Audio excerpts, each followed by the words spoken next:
Bismillahirrahmanirrahim. Karibu mtazamaji wa Tumaini Television kutazama mawaidha kutoka kwa Ustazi Abi Harid Ali, imamu na katibu wa Masjidi Fi Sabiliha kutoka Zanzibar, akizungumzia juu ya mwezi mtukufu wa Ramadhani kwa Waislamu. Assalamu alaikum wa rahmatullahi wa barakatuh. Bismillah rabbil alamin ya rabbi. نحمده ونستعينه ونستهديه ونعوذ بالله من شرور أنفسنا وسيئات أعمالنا. من يهده الله فلا مضل له ومن يضلل فلا هادي له. أشهد أن لا إله إلا الله وحده لا شريك له، الذي جعل شهر رمضان شهر الخيرات والبركات، شهر الطاعات والمبرات، وهو شهر الرابع من قواعد الإسلام. وأشهد أن محمدًا عبده ورسوله وصفيه وخليله. اللهم صل على هذا النبي الكريم والرسول سند العظيم سيدنا ونبينا محمد، صلاة وسلاما دائمين متلازمين إلى يوم الدين. أما بعد، ndugu zangu watazamaji wapenzi, tunaanza kwa kumshukuru Allah subhanahu wa ta'ala ambaye kwa neema na fadhila zake ametuwafikisha tungali tuhai mpaka muda huu, na tunamwomba Allah atujalie tutakapoondoka duniani basi atuondoe akiwa ameturidhia. Ni jambo la kumshukuru Allah subhanahu wa ta'ala kwamba tunaelekea ama tumefika ukingoni mwa mwezi huu wa Ramadhan, mwezi ambao ni mwezi bora na mtukufu kuliko miezi mengine iliyobaki ndani ya mwaka mzima. Na kwa nini umekuwa bora zaidi mwezi huu? Naam, umekuwa bora kutokana na yale yanayopatikana na yaliyowekwa ndani ya mwezi huu mtukufu wa Ramadhani. Allah subhanahu wa ta'ala ametuelekeza ndani ya Qur'ani kwa kutueleza katika aya ya 183 ya suratul Baqara. Allah anasema, ba'udhu billahi minash shaitani rrajim, ya ayyuhalladhina amanu kutiba alaykumus siyamu kama kutiba alal ladhina min qablikum la'allakum tattaqun. Allah anawapa maelekezo wale wenye iman, wenye kumwamini Allah subhanahu wakayamini na siku ya mwisho kwa kuambia mmelazimishiwa juu yenu, mmefaradhishiwa juu yenu ibada nzima ya kufunga. Na ibada hii si ibada mpya, si ibada ngeni kwenu, lakini kama kutiba ala alladhina min qablikum, kama walivyo wajibishiwa, walivyofaradhishiwa wale waliopita kabla yenu. Na kwa nini ikaekwa ibada hii? Lengo lake ni nini? Ndugu watazamaji, ifahamike na ikumbukwe kwamba ibada zote ambazo Allah subhanahu wa ta'ala ametuwekea basi huwa zina malengo yake. Kwa mfano, Allah subhanahu wa ta'ala ametuwekea ibada ya swala tano ambayo ndiyo ibada mama katika dini yetu ya Uislamu. Lengo lake nini? Tanha 'anil fahsha'i wal munkar. Lengo ni kwamba inamkataza yule anayeswali kufanya mambo machafu na maovu. Hiyo ndiyo lengo lake. Allah subhanahu wa ta'ala ametuwekea ibada ya hija ambayo insha Allah inafuata baada ya kumalizika kwa mwezi wa Ramadhani. Insha Allah ndani ya mfungo 3 watu wanaenda kutekeleza ibada ya hija. Lengo ni nini? Liyashhadu manafi'a lahum, watu wende wakayashuhudie yale Allah aliyoyaweka yenye manufaa kwao na wapate kumtaja Allah subhanahu wa ta'ala kwa wingi. Idhan hata ibada hii ya saum nayo Allah subhanahu wa ta'ala ameiwekea malengo, akatwambia la'allakum tattaqun. Lengo la ibada hii ya swala ni kwamba nyinyi mpate kuwa wacha Mungu.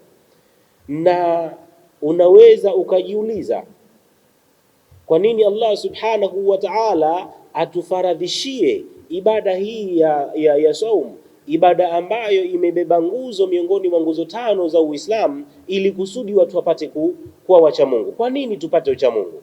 Naam, kwa sababu inna lilmuttaqina mafaza, daima wale wenye kumcha Allah subhanahu wa ta'ala wamefaulu, ndio ambao wamefanikiwa. Kwa hiyo mimi na wewe mtazamaji, ili tupate mafanikio, ili na sisi tuingie katika wale waliofuzu kuanzia hapa tulipo duniani mpaka akhera tunakokwenda, basi shurti iwe tumepata ucha Mungu. Na ndiyo maana Allah subhanahu wa ta'ala kwa mapenzi na huruma zake kwetu akatuwekea mwezi mzima huu, ijapokuwa sio nyingi kama alivyosema mwenyewe, ayyama ma'dudat, ni siku chache tu ambazo zinahesabika, lakini bado ametuwekea muda huu mwezi mzima takriban. Lengo ni nini? Kwamba watu wafikie kwa wacha Mungu. Wakipata ucha Mungu hawa watakuwa wamefanikiwa. Kwa hiyo miongoni mwa ambayo yanapatikana ndani ya Ramadhan ni utekelezaji wa nguzo miongoni mwa nguzo 5 zinazoubeba Uislamu, nayo ni ibada hii tuliyotangulia kuielezea kwa ufupi, ibada ya saum. Lakini ndugu zangu katika iman, tunapoizungumza saum tunazungumza jambo kubwa sana. Jambo hili linakuwa kubwa katika hali zote mbili. Ni jambo kubwa katika afya ya miili yetu, lakini ni jambo kubwa katika kupata radhi zake Allah subhanahu wa ta'ala, kama alivyozungumza mwenyewe Allah katika hadithi al-Qudsi kwamba matendo yote anayoyafanya mwanadamu basi hayo ni yake yeye, na analipwa kama ni kuanzia mara 10 mpaka kufikia mara 600 na kuelekea zaidi hapo.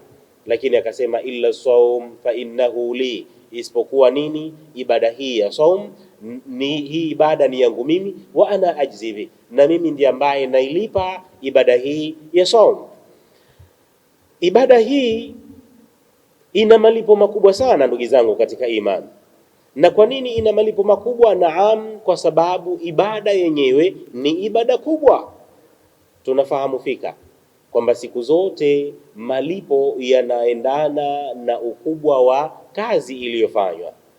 Tunaona hata katika hali zetu tu za kidunia, wale ambao wanafanya kazi kubwa basi ndio ambao wanapewa malipo makubwa, wanapewa mishahara mikubwa, kwa sababu kazi wanazozifanya ni kubwa. Hakadha mbele Allah subhana, hivyo hivyo ibada zinapewa malipo makubwa kutokana na ukubwa wa ibada yenyewe.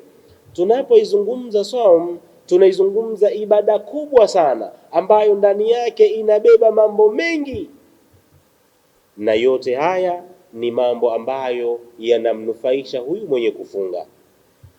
Funga imepewa falsafa nyingi sana ndugu watazamaji.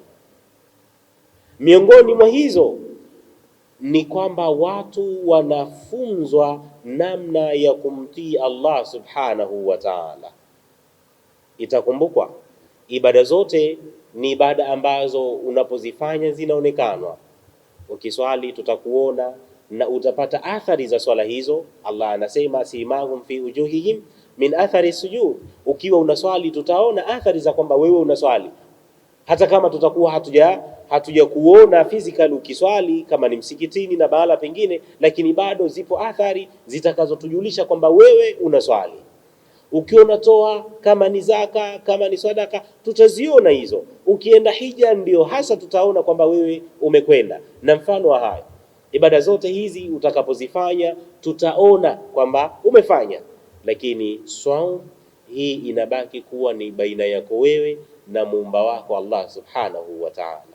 Idhan ibada ya saum inatuelekeza na inatufunza namna gani tunapaswa kuwa waaminifu kwa Allah subhanahu wa ta'ala. Lakini falsafa nyingine ya saum, yani faida ambazo tunazipata kwa kufunga, saum inatufunza namna ya kuwa wamoja. Tumeyaona na tumekwisha kuwa wazoefu wa hayo. Kama sisi watu wa visiwani huku tuna utaratibu mwezi wa Ramadhan, kila siku tuna utaratibu wa kupelekeana futari. Hii ya kupelekeana ni jambo ambalo tunalo, ni katika tamaduni zetu, tunafanya hivyo. Lakini katika miezi ya kawaida tumekuwa tukifanya hivyo kwa vile vyakula vya tunu, lakini katika mwezi wa Ramadhan tumekuwa tukipelekeana vyakula. Hii kupelekeana maana yake ni kuonesha umoja tulionao. Bali katika mwezi wa Ramadhan tumekuwa na utaratibu wa kukutana pamoja tukafuturu pamoja. Hili nalo pia ni kuonesha kwamba sisi ni wamoja, yanatuunganisha. Haya hayapatikani katika miezi mingine, bali yanapatikana katika mwezi mtukufu wa Ramadhan. Tunashuhudia katika mwezi wa Ramadhan watu tunakutana katika kufanya ibada za sunna. Mathalan, tunakuwa wamoja tunapoiswali swala ya tarawih, qiyamu Ramadhan na mfano wa hayo. Kwa hiyo tunaona kwamba ibada hii ambayo inapatikana katika Ramadhan inatufanya tunakuwa wamoja. Si hayo tu, lakini tunapoizungumza Ramadhan tunazungumza ibada tunapoizungumza saum tunazungumza ibada ambayo inatupa mafunzo ya namna tunavyotakiwa tuishi na namna tunavyotakiwa tusaidiane kama wanadamu. Naam, funga moja kati ya ambayo tunayoyafunga ni kufunga viwiliwili vyetu. Tunajizuilia kula, tunajizuilia na kunywa. Tunadumu tukiwa hatujala, tunadumu tukiwa hatujanywa kwa zaidi ya masaa 10, zaidi ya masaa 12. Tendo hili linamfanya huyu aliyefunga aweze kuwafikiria ndugu zake wanadamu, ndugu zake Waislamu ambao hali zao duni.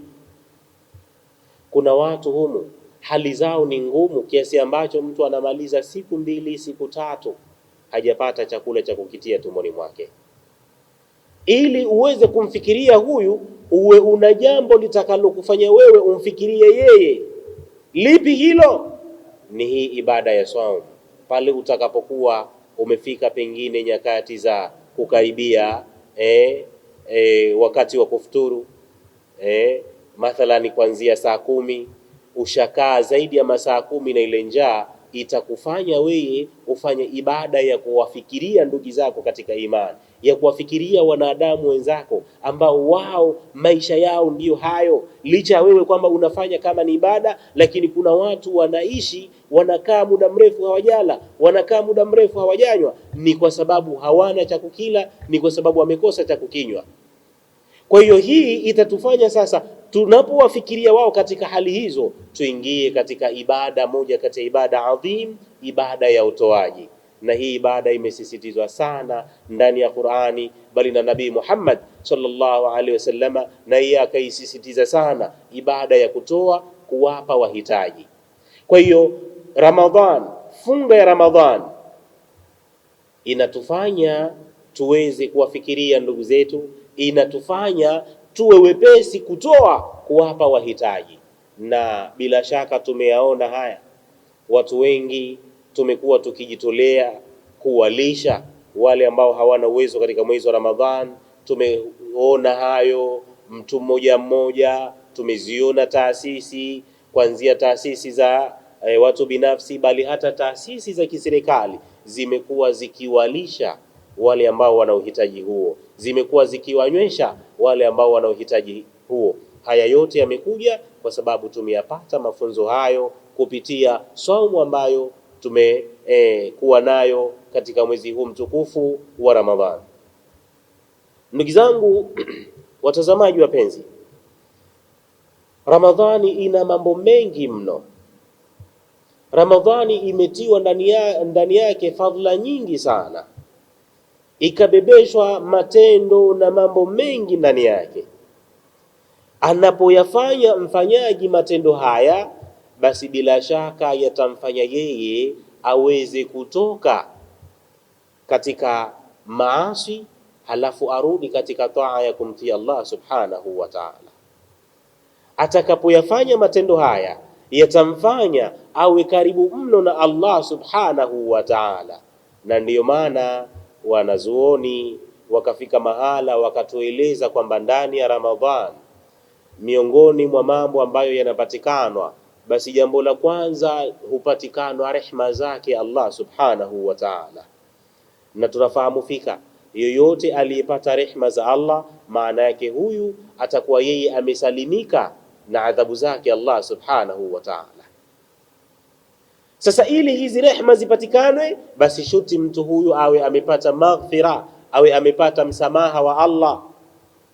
na utakapopata msamaha ndio inakuja hilo nitangulia kuisema kwamba atakuwa yuko mbali na adhabu za Allah, atakuwa ameweza kuepushwa na moto wa Allah subhanahu wa ta'ala. Tunakuomba Allah utujalie tuwe katika wale ambao umeweka mbali na moto na umewapa rehema zako.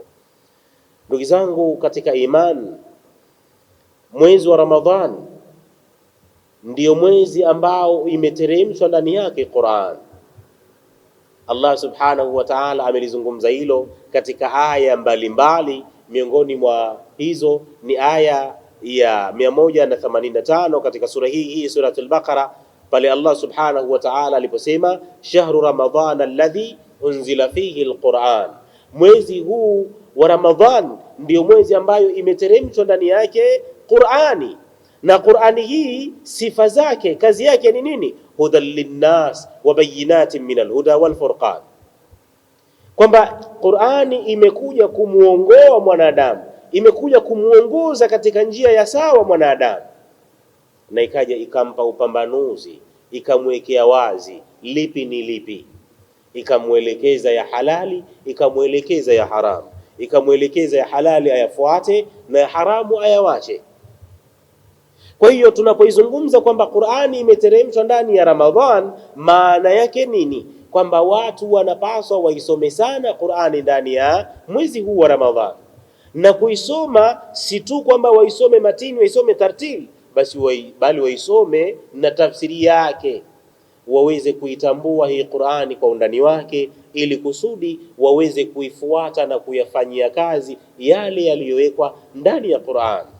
Haya yote yanapatikana ndani ya mwezi mtukufu wa Ramadhan. Si hayo tu, bali ndani ya Ramadhan Allah subhanahu wa ta'ala ameuweka ndani yake usiku maalum, usiku ghali, usiku ambao ndiyo bora. Hakuna usiku mwingine wowote bora zaidi ya usiku huu ambao unapatikana ndani ya Ramadhan, na mwenyewe Allah subhana ameupa jina usiku huu akauita Lailatul Qadr.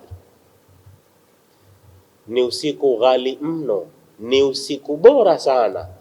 Allah subhanahu wa ta'ala ameuzungumza usiku huu ndani ya suratul Qadri. Allah anasema inna anzalnahu fi lailatul qadr wama adraka ma lailatul qadr, sisi tumeiteremsha Qur'ani katika usiku wenye cheo Lailatul Qadr. Na kitu gani kitakujulisha wewe ni upi usiku wenye cheo? Allah subhanahu wa ta'ala wala hakutueleza hayo, bali akatwambia Lailatul Qadr khairum min alf shahr, usiku huu wenye cheo, usiku wa Lailatul Qadri ni bora zaidi kuliko miezi 1000.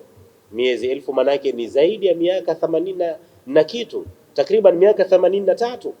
Kwa hiyo anayeudiriki usiku huu wa Lailatul Qadr akafanya ibada, akafanya mambo ya kheri katika usiku huu, kheri hizi, ibada hizo zitakuwa ni bora zaidi kuliko ibada zilizofanywa miezi 1000 isiyokuwa ndani yake na Lailatul Qadri. Haya yote tumepatiwa ummati Muhammadia, haya yote tumepewa sisi. Lengo ni nini? Lengo ni kwamba tuupate ule ucha Mungu alioeleza Allah subhanahu wa ta'ala. Bali kwa nini Allah subhanahu wa ta'ala anatuwekea yote haya? Naam, anatuwekea yote haya kwa sababu ya mapenzi alionayo Allah kwetu sisi. Nani kati yetu alimuomba Allah awe katika umma huu, umma bora kuliko nyumati zote zilizopita?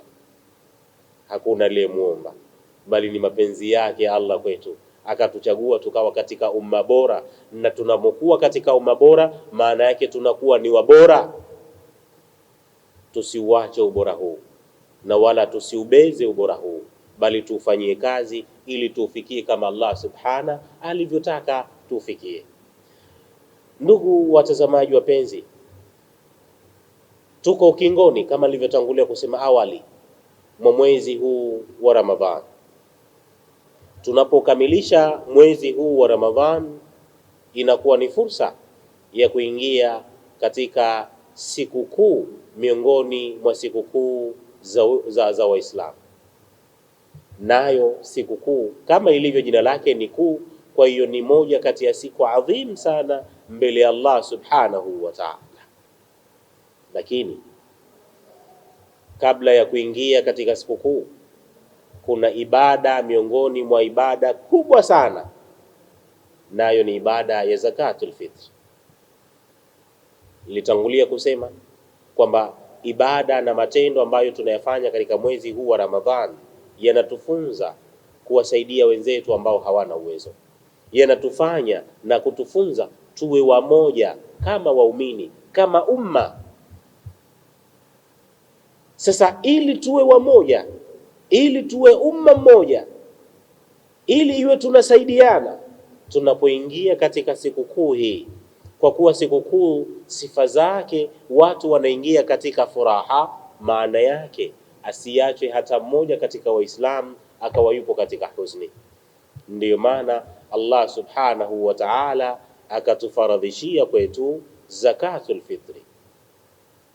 Hii ni zaka maalum ambayo anatoa na kutolewa kila Muislamu, iwe ni baligh au ghairu baligh, iwe ni mtu ambaye tayari amefikia utu uzima au hata watoto, alimradi awe ameidiriki Ramadhan au ameidiriki walau sehemu ya Ramadhan. Zakatul fitri inatolewa kwa wale wote, iwe ni muungwana iwe ni mtwana, ai kwa mtu muungwana aliye huru au hata mtu aliyekuwa ni mtumwa. Walillahi alhamd, maisha yetu ya leo hatuna watumwa, lakini tunao watu ambao wamefungwa magerezani. Basi hata wao wanahusika na zakatul fitr. Kwa hiyo wale ambao watu wao watakuwa wamefungwa gerezani, wana haki ya kuwatolea zakatul fitri watu wao ambao wamefungwa magerezani. Lakini tunao watumishi mathalani wahudumu wa majumbani, wafanyakazi wa majumbani ambao hawa wako chini yetu, tuna wajibu wa kuwatolea zakatul fitri. Na tufanye haya ili kusudi kila mmoja miongoni mwetu na yeye awemo katika furaha katika siku hii ambayo lengo lake ni watu wafurahike, nayo ni Eidul Fitri, sikukuu ya watu kutoka katika ibada ya mfungo wa Ramadhan. Ndugu zangu katika imani, katika siku hii adhim ya sikukuu tunatakiwa tule vizuri, tuvae vizuri. Hizi ndizo walaalakum tashkuruna zenyewe, ndiyo kumshukuru Allah kwenyewe, kwa sababu Mtume Muhammad sallallahu alaihi wasallam alielekeza mwisho kabisa muhadithi maarufu akasema, watuhadith bi ni'matillahi shukra, na kule kuzihadithia neema za Allah basi ni kumshukuru. Kwa hivyo walaalakum tashkurun, ili mpate kumshukuru Allah, maana yake tuzioneshe neema alizotuneemesha kwazo Allah subhanahu wa ta'ala. Hapa ni sunna na ndio ulikuwa mwenendo wake Mtume sallallahu alaihi wasallama anapotoka kwenda kuswali swala hii ya Eid, alikuwa akitafuta vazi lililokuwa bora na zuri lao. Kwamba Mtume sallallahu alaihi wasallama alikuwa ana vazi zuri zaidi akilitumia kwa kwenda kuswalia swala ya Eid. Maana yake nini? Kwamba mimi na wewe tunatakiwa pia kuvaa siku hii nguo zilizokuwa nzuri zao. Mwenye uwezo wa kuvaa nguo mpya basi na avae nguo mpya, tena kwa kadri ya uwezo wake. Aliyekuwa hakupata wasaa huo, Allah hakumpa wasaa wa kuipata nguo mpya, basi aitafute nguo iliyokuwa nzuri yao aivae kwa ajili ya kushereheka ndani ya siku hii ya sikukuu ambayo ni siku bora sana katika dini yetu ya Uislamu. Ndugu zangu katika imani, bado tunakumbusha katika huu uvaaji huu, licha kwamba tumepewa ruhusa ya kuvaa nguo mpya na kuvaa nguo nzuri zao, bado tunakumbusha tuchunge mipaka tuliyowekewa juu ya mavazi ya dini yetu. Tunafahamu fika kwamba dini yetu imeturuhusu kuvaa nguo nzuri, tena tumepewa amri hasa tufanye hivyo, lakini bado hii nguo nzuri, hii nguo mpya iwe ni nguo ambayo imekidhi vigezo na masharti ya dini yetu ya Uislamu. Isiwe mtu akatafuta nguo akatumia hiyo kama ni mwanya wa kuvaa nguo ambayo itakuwa ndani yake haina stara, akavaa nguo ambayo ndani yake inakumaasi Allah subhanahu wa ta'ala. na haya tunazungumza kwa pande zote mbili, iwe kwa upande wa wanaume, iwe kwa upande wa wanawake.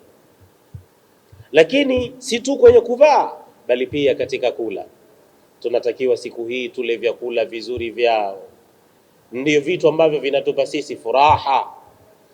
Bado tunakumbusha katika ulaji huu, katika vyakula vyetu, bado tusifanye israf, kwa sababu Allah subhanahu wa ta'ala hapendi israf, na ametupa agizo kabisa kwamba tule na tunywe, lakini tusifanye israf.